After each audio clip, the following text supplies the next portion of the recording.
The crimson warning beacons pulsed rhythmically along the invisible border that separated Terran space from the rest of the galaxy. For 3 decades, those beacons had served as a constant reminder to the Galactic Empire. Do not enter. Admiral Zekthor of the Imperial Fleet stared at the holographic display aboard his flagship, the Dominion's Fist. His 6 eyes narrowed as he studied the small blue dot that represented Earth, humanity's homeworld, nestled deep within the Forbidden Zone. 30 years, he hissed through his mandibles. 30 years since these humans defeated our greatest armada and carved out their little sanctuary. The Emperor grows tired of this embarrassment. Commander David Chen stood at the bridge of the Terran defense station Prometheus, watching the Imperial fleet gather just beyond the warning beacons. His coffee had gone cold hours ago, but he barely noticed. The massive alien ships, sleek predatory vessels that dwarfed most human craft, had been assembling for weeks. "They're really going to do it, aren't they?"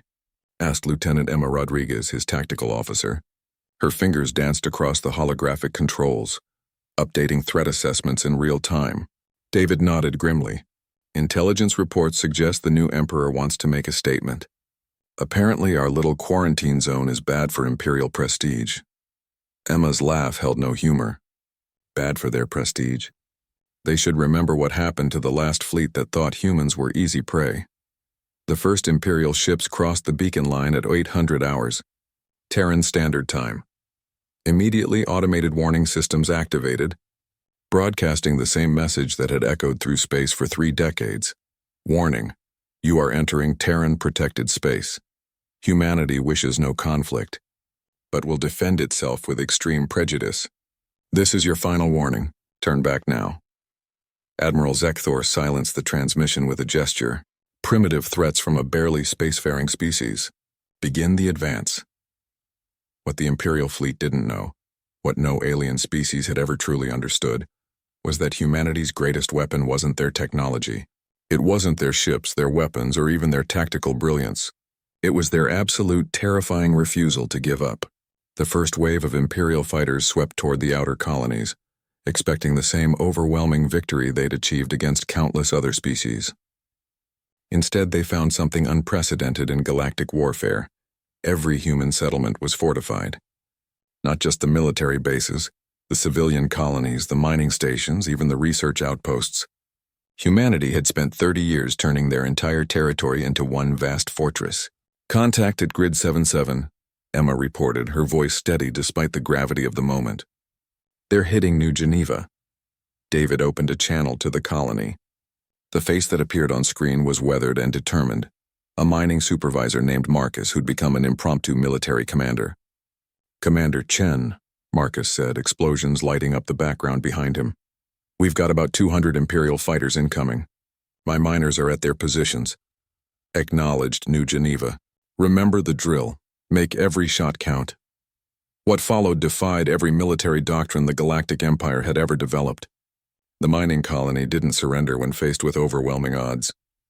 Instead, civilian miners manning converted industrial equipment began systematically destroying Imperial fighters with mining lasers and explosive charges. When their installations were overrun, they retreated to prepared positions in the asteroid fields, continuing to fight. Admiral Zekthor watched the tactical displays with growing unease. His forces were advancing, yes, but the casualties were mounting far beyond acceptable levels. These humans fought with a ferocity that bordered on madness. They never surrendered. They never retreated unless it was to a better position from which to fight. They turned every asteroid, every space station, every piece of orbital debris into a weapon. "Sir," his tactical officer reported, "we're receiving surrender broadcasts from—" "Wait, that can't be right." "What?" "The broadcasts aren't from humans, sir. They're from our own ships. Several captains are requesting permission to withdraw." On the Prometheus, Emma pulled up casualty reports from across Terran space. The numbers were staggering, but not in the way the Empire had expected. "David, look at this," she said, her voice filled with something between amazement and horror. 60% of their advance fleet is either destroyed or requesting retreat. We've lost 7% of our defensive forces." David studied the reports. It was the same pattern they'd seen 30 years ago during humanity's first contact with the Empire. The aliens were technologically superior, yes, but they fought like civilized beings. They expected surrender when faced with overwhelming odds. They couldn't comprehend an enemy that would use a damaged freighter as a kinetic weapon, or colonists who would detonate their own habitat domes to take out enemy landing parties. The breaking point came when Imperial forces reached Earth itself. They expected the heart of human civilization to be a gleaming world, easy to conquer once its orbital defenses were destroyed. Instead, they found a planet that had spent 3 decades becoming the most heavily defended world in the galaxy. Every human on Earth, all 8 billion of them, was part of the defense network. Farmers with surface-to-orbit missiles, office workers doubling as cyber warfare specialists, children trained from birth in guerrilla tactics. The entire planet was one vast interconnected fortress, and every human being on it was willing to fight to the death. When Admiral Zekthor's flagship moved into orbit around Earth, it lasted exactly 17 minutes before being overwhelmed by coordinated fire from 10,000 hidden weapon platforms. The Admiral himself barely escaped in a lifepod. As the remnants of the Imperial fleet limped away from Terran space, David stood beside Emma on the observation deck of the Prometheus. The warning beacons resumed their steady pulse and space grew quiet once more. "Think they'll be back?" Emma asked. David sipped his fresh coffee, finally hot again, and watched the distant stars. "Eventually. But they'll remember this day. They'll remember that there are 8 billion humans willing to die before they'll kneel to an empire. And next time we'll be ready. We always are." The message spread quickly through the galaxy. Humanity had been warned to stay in their small corner of space, but the warning worked both ways.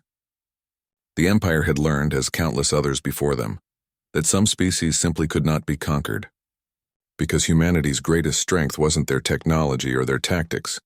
It was their absolute, unbreakable determination to remain free, no matter the cost.